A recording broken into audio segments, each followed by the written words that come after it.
या बातमीपत्राचे प्रायोजक आहेत डॉक्टर कोठेज gastro liver care and GI endoscopy centre, सोलापुरातील अत्याधुनिक गॅस्ट्रो उपचार केंद्र. तुमचं पोट, लिव्हर आणि आतड्याच्या सर्व समस्यांसाठी विश्वासार्ह ठिकाण.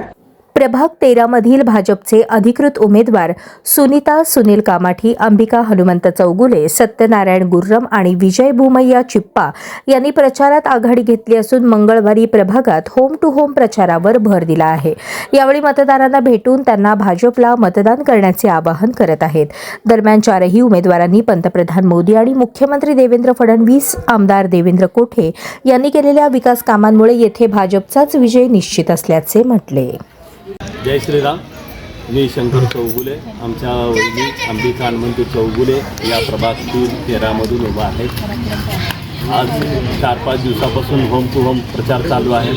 आमदार देवेंद्रदादांनी या प्रभागात भरपूर कामं केलेले आहेत. या कामाच्या जोरावर आणि लाडक्या बहिणी योजना देवेंद्र फडणवीस साहेबांनी केलेलं आहे. या कामावर आम्हाला भरपूर प्रतिसाद मिळत आहे. त्याचबरोबर प्रत्येक गल्लीबोळात रस्ते असल्या, दिवाबत्ती असल्या, सगळे कामं आमदार देवेंद्रदादांनी भरपूर प्रमाणात केल्यामुळं आम्हाला चांगला प्रतिसाद मिळत आहे.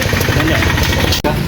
मी सत्यनारायण रामाय गुर्रम, माझ्यासह श्री विजय भूमय्या चिप्पा, अंबिकाताई चौगुले, सुनीताताई सुनीलभाऊ कामाठी यांना भारतीय जनता पक्षाकडून अधिकृत उमेदवारी मिळालेली आहे.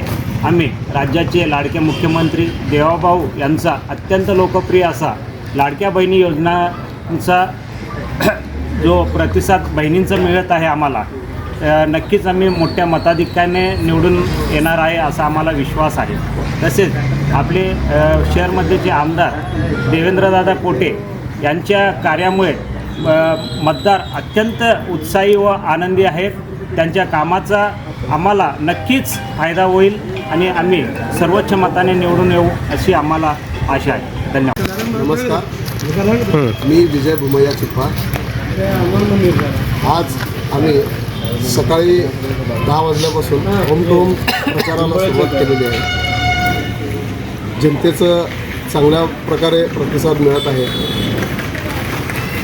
अजून मी जनतेला विनंती करू इच्छितो की त्यांनी भारतीय जनता पक्ष कमळ कमळ कमळ या चिन्हाचं बटन दाबून आम्हाला प्रचंड मताने विजयी करावे. तुमचा आशीर्वाद असंच आमच्या पाठीशी राहू द्या.